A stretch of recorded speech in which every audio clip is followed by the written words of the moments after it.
Hello दोस्त, मैं मिथिलेश चौधरी। आज हम आपसे डिस्कशन करने वाला हूँ कोटेशन और इंक्वायरी के बारे में। जैसे आपका इंक्वायरी क्या है और इंक्वायरी जैसे बिजनेस इंक्वायरी आती है तो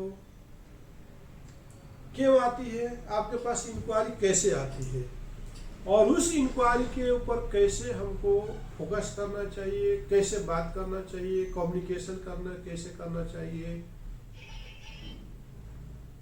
मैं मिथिलेश चौधरी ये मानता हूं कि आज जो ट्रेडिशनल एज है, ट्रेडिशनल एज आज मॉडर्न एज में कन्वर्ट हो चुका है।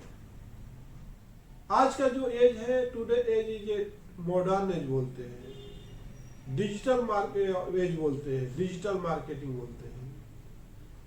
तो आज जो है बहुत कुछ ही डिजिटल हो चुका है और आपको ज़्यादा जितना पहले एफर्ट लगाते थे, जितना मेहनत करते थे, आज शायद उतना मेहनत करने की ज़रूरत नहीं है। कल तक अकाउंट्स का काम लोग पेपर से लिखते थे, कैलकुलेटर भी नहीं था, दिमाग से ही कैलकुलेशन करते थे, गलतियां होती थी, क्रॉस चेक नहीं होता था। आज तो कैलकुलेटर आ गया, आपका टैली आ गया, पता नहीं कितने अकाउंट्स कितना इजी हो गया। कल तक आपको कुछ परचेज करना था तो आप जगह जगह आपको जा करके सर्च करना पड़ता था, लोग पब्लिक से पूछना पड़ता था। लेकिन आज जो है गूगल है, यूट्यूब है, इतना फेमस हो चुका है कि आपको कोई भी चीज़ की जानकारी बहुत सेकंडों में मिल जाती है। आपको किसी को पूछने की जरूरत ही नहीं है। फिर भी आप अगर कोई अच्छा काम नहीं कर पाते हो, कोई आपसे इंक्वायरी करता है और उस इंक्वायरी का फीडबैक नहीं दे पाते हो, तो आपके जैसा मतलब ऑर्डिनरी पर्सन कोई नहीं होगा। आपके जैसा फेलियर पर्सन इस जमाने में, मॉडर्न एज में कोई भी नहीं होगा। जैसे कुछ इंक्वायरी आती है तो आप गूगल पर जाके, आपको नॉलेज नहीं तो सर्च करके उसको रिप्लाई 2 मिनट के बाद दे सकते हो। आपको थोड़ा सा एक्स्ट्रा वर्क करना होता है। जैसे कोई इंक्वायरी आया, इंक्वायरी का आना का मतलब है कि सामने वाला आपके अंदर कुछ देखा। आपके पास जितना भी इंक्वायरी आती है तो आपका वैल्यू समझ लो और लोगों से अपेक्षा ज्यादा है। आपके पास जितने कॉल आते हैं तो इसका मतलब कि और लोगों की अपेक्षा, आप आजू बाजू में रहते हैं तो उनको कॉल नहीं आता, आपका कॉल ज्यादा आने का मतलब कि आपकी जो पब्लिसिटी है ज्यादा हो रही है। तो चाहे कॉल से आ जाए या व्हाट्सएप से आए या मेल से आए या यूट्यूब से आए, तो ये आपके लिए बहुत ही इम्पोर्टेंट चीज है कि आपको कोई देखने वाला है, आपको कोई देख रहा है। तो जब तक कोई किसी दिखता नहीं है तब तक कोई चीज बिकता नहीं है। तो आप अपने आप को एक लकी पर्सन समझो, एक लकी ऑर्गेनाइजेशन समझो, एक लकी बिजनेसमैन समझो कि आपके पास ज्यादा से ज्यादा इंक्वायरी आ रही है। तो इंक्वायरी के टाइम में आपको करना क्या होता है, सामने वाले को फोन रिसीव करना होता है, मेल को रिसीव करना होता है और इमीडिएटली विदिन 5 to 10 मिनट में उसको फीडबैक देना होता है। अगर उस 10 मिनट्स के समय को आप 2 दिन तक स्पेंड कर देते हो तो उस इंक्वायरी का मीनिंग जो है 0/0 हो जाता है।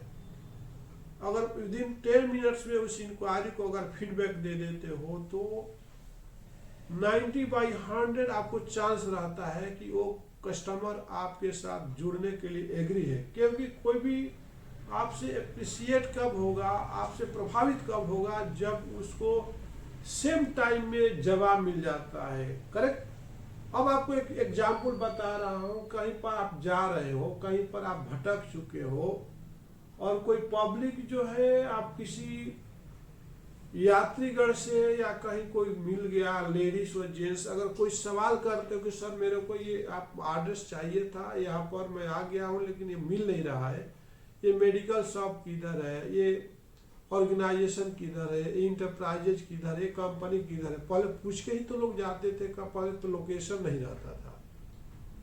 तो जैसे आप इंक्वायरी करते थे तो आपको तुरंत अगर उधर से आपको रिस्पांस मिलता था तो आपको बहुत ही उस पर्सन से उसको बोलते थैंक यू यार सर, आपने बहुत हेल्प कर दिया। वही चीज आपके पास अगर कोई इंक्वायरी आती है और उसको तुरंत आप फीडबैक नहीं देते हो तो सामने वाला आपसे इरिटेट हो जाता है, आप उसको लगता है कि हमको इग्नोर कर रहा है, बता नहीं पा रहा है। तो सेम टाइम में 5 मिनट के अंदर आपको हर एक इंक्वायरी को कोटेशन में कन्वर्ट करना आपकी जिम्मेदारी बनती है। बस इंक्वायरी का मतलब यही होता है। जैसे आप किसी से पूछते हो, अगर मान लीजिए अपने घर में ही देख लीजिए, अगर आप अपनी मम्मी को बोलते मम्मी जरा ये दे दो ना, मेरा टॉवल दे दो, मेरा सॉक्स किधर है मम्मी, तो मम्मी सुनती नहीं है तो बच्चा थोड़ा सा नर्वस हो जाता है। अगर मम्मी भी बोल रही है बच्चे को कि बेटा ये जरा कर दो, ये बेटा ये हट कर लो, तो बच्चा नहीं सुनता है तो ये कहाँ पर रखे हो बेटा, किधर रख दिए फोन, किधर चार्जर रख दिए, तो बेटा नहीं बताता तो मम्मी भी थोड़ी परेशान होती है, नहीं होती है कि हमने इससे इंक्वायरी किया, हमको बराबर फीडबैक नहीं दे पा रहा। तो या जब घर में डिस्कशन डेली आपका उठना बैठना होता है, उससे भी आपको इतनी परेशानी होती है, कोई पूछते हो और उस सवाल का जवाब आपको तुरंत नहीं मिलता है तो आपका दिमाग जो है रिवर्स चलना शुरू करता है। तो मेरा कहने का मतलब कि इंक्वायरी को लाइट मत लीजिए। जैसे कोई इंक्वायरी आया तो सेम टाइम में आपको उसको फीडबैक देना बहुत जरूरी है। इंक्वायरी का मतलब जो है आपके अंदर कुछ देखा, आपके ऊपर उसका फेथ था, आपसे उम्मीद थी कि आपको पता है, तभी आप रेलवे स्टेशन पर जाते हो और आपको वहाँ पर पूरे आप अंधेरे में रहते हो कि यार कहीं हमारी ट्रेन मिस ना हो जाए और कितने बज जाएगी, कहीं आगे चली तो नहीं गई, तो आप इंक्वायरी का सहारा लेते हो और इंक्वायरी पर्सन आपका प्रश्न का अगर उत्तर नहीं देगा तो आप कितना परेशान होते हो। बात समझ में आ गया? तो इंक्वायरी का महत्व को समझो। आपके पास जितना ही इंक्वायरी आती है इसका मतलब आप उतना ही पब्लिसिटी में जा रहे हो, पब्लिक में आप ऊपर की तरफ जा रहे हो। तो जो भी इंक्वायरी आती है, चाहे वो आपका प्रोडक्ट हो या ना हो, मान लीजिए आप कुछ इंक्वायरी आए लेकिन वो प्रोडक्ट को आप डील नहीं करते हो, तो आपकी ड्यूटी है कि कोशिश करके उसको और उस प्रोडक्ट का दूसरे जगह से भी रेट लेकर के देना। सपोज आप एक मेडिकल शॉप में जाते हो, मान लीजिए कि ये दवा है और ये मान लीजिए किसी का बीपी की दवा है, किसी का शुगर की दवा है, किसी का डायबिटीज का दवा है, किसी का मतलब उसको टाइम पर दवा नहीं मिलेगी तो वो कभी परेशान हो सकता है। उसने इंक्वायरी किया कि मेरे को ये दवा चाहिए, लेकिन आप क्या करते हो, सीधा बोलते हो कि मेरे पास नहीं है, राइट। उसने इंक्वायरी किया, मानते हैं कि आपके मेडिकल शॉप में ये दवा नहीं है, तो आप एक मेडिकल शॉप वाले हो तो आपकी ड्यूटी बनती है कि आपको कस्टमर को बताना, सर एक काम करो, अगर 10 मिनट का टाइम देते या 5 मिनट रुकते तो मैं दूसरे मेडिकल शॉप से मंगा के आपको दे सकता हूं, राइट। अगर इस तरह से आप बात करते हो तो वो बंदा आपके पास 10 मिनट 5 मिनट वेट करेगा। उसी तरह से आपके पास कोई इंक्वायरी आती है, जैसे कि देखिए मान लीजिए यहाँ पर हैदराबाद में सिकंदराबाद मार्केट है और उस मार्केट में लोग क्यों जाते हैं, उस मार्केट में ही लोग क्यों जाते हैं कि वहां पर जाने के बाद कहीं भी एक दुकान पर जाएंगे तो वहां पर सारे जो रिक्वायरमेंट है हमको वहां पर मिल जाएगी। अगर उस दुकानदार के पास सामान नहीं है फिर भी दूसरे जगह से मंगा के आपको अरेंज करता है।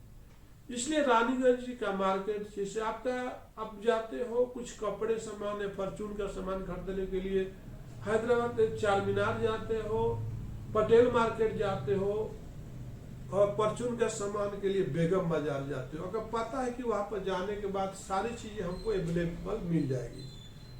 तो मेरा मानना है कि उसी तरह से आप संध्या फ्लेक्स को एक मल्टी प्रोडक्ट के साथ आपको इंक्वायरी कोई भी आता है तो आपकी रिस्पॉन्सिबिलिटी है कि आपके पास नहीं है तो दूसरे से अरेंज करके भी रेट लेकर के उसको कोटेशन देना आपकी जिम्मेदारी है।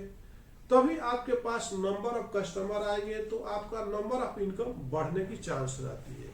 सीधा आप बोल दोगे I am not dealing for this product तो आपके पास जो चीज मिलने वाला है, जो देने वाले हैं, जो बेचने वाले हैं, वो भी इंक्वायरी आने वाले वक्त में आपके पास नहीं आएगी। बात समझ में आ गया? तो इंक्वायरी के महत्व को समझो। कोई आपके पास कोई इंक्वायरी आती है तो उसको प्रॉपर तरीका से फीडबैक देना आपकी जिम्मेदारियां है। कोशिश करना चाहिए कि हम ये सामने वाला कस्टमर को कैसे हैप्पी कर सके। जितना आप सामने वाले को हैप्पी रखने की कोशिश करेंगे, उससे 100 गुना ज्यादा आप हैप्पी होने वाले हो। तो हर एक इंक्वायरी को आप लाइट मत लो। कोई भी इंक्वायरी किया उसका रिफ्लेक्ट करो। कोई भी आपसे पूछताछ किया उसको सीरियस होकर के उसका जवाब दीजिए। इसी के साथ मैं मिथिलेश चौधरी आपसे विदा लेता हूं। नमस्कार, धन्यवाद।